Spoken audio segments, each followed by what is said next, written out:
General checkup யாரும் ஒன்றும் பயப்படாதீங்க ஒன்றும் யாரும் சரியா. எல்லா விதத்துலையும் முதலமைச்சர் சொல்லியே தான் அனுப்பிச்சிருக்காங்க.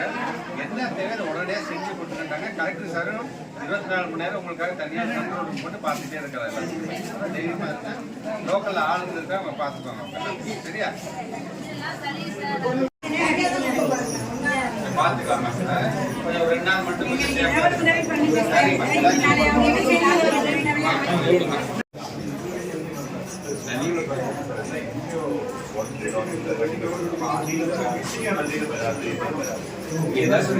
ஒரு ப்ராஜெக்ட் மாதிரி போச்சுனாங்க.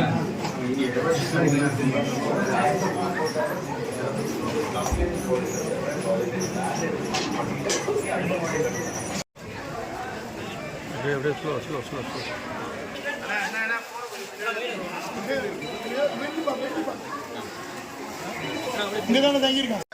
கண்டிப்பாக எங்களுடைய சிஓ மூலமாக உடனடியாக நம்முடைய மாவட்டத்தின் ஆட்சித்தலைவர் நேற்றே பார்த்தீங்கன்னா அந்த 2 லட்சம் மனித வச்சுட்டு உடனடியாக நம்ம பள்ளிக்கூடங்களுக்கு வந்து ஒரு விடுமுறை அறிவிப்பிருக்கணும்னாங்க.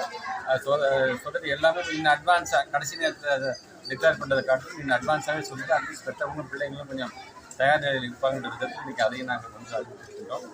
சிஓஎஸ் மூலமாக நம்முடைய கலெக்டர் சார் சொல்லியிருக்கிறாரு. அந்தந்த பகுதியில் இருக்கின்ற பிஓயிடம் பள்ளிக்கூடத்துக்கான சாவியை வந்து ஒப்படைச்சிடணும். ரொம்ப கடங்காத மழை வரும் பொழுது யாரும் தேடிக்கலாம் இருக்கணும்னா விஏ மூலமாக அங்கே இருக்கின்ற பள்ளிக்கூடங்கள் திறக்கப்பட்டு எங்கெங்கெல்லாம் பாதிக்கப்பட்டிருக்கிறோம் மக்களை உடனடியாக அங்கே தங்க வைப்பதற்கான எல்லா ஏற்பாடுகளும் செய்யப்பட்டிருக்கின்றது. மோட்டார் வைத்த படகுகளும் தயாரில் இருக்கின்றது. மோட்டார் இல்லாத படகுகளும் தயாரில் இருக்கின்றது.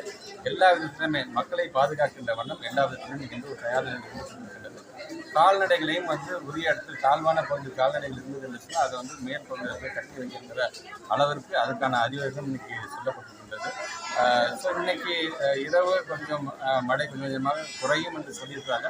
அது குறைந்தாலும் சரி அதிகப்படியாக வந்தாலும் சரி எல்லா விதத்திலும் நம்முடைய மாவட்ட நிர்வாகம் தயார் நிலையில் இருக்குது. நேற்றே முடித்த உடனே அவங்க என்ற ஃபோனில் பேசுகிறாங்க. இன்னைக்கு காலமுறையும் நேரடியாக வீட்டுக்கு நம்முடைய அன்பு துணை முதலமைச்சரோட போகும்போது கேட்ட முதல் கேள்வியே எத்தனை பாதிப்பு உள்ளாகி இருக்கின்றது, எந்த இடத்துலாம் தண்ணி அதிகமாக இருக்கின்றது, கால்நடைகளுடைய பாதிப்பு எப்படி இருக்குது, பயிர்கள் எவ்வளோ இருக்கிறது கேட்டுருக்காங்க. கிட்டத்தட்ட பயிர்கள் மட்டும் பார்த்திங்கன்னா நம்முடைய நாகைப்பட்டினம் மாவட்டத்தில் மட்டும் கிட்டத்தட்ட ஒரு 5300 ஹெக்டேர்ஸ் கிட்ட வந்து தண்ணி நிற்கின்றது.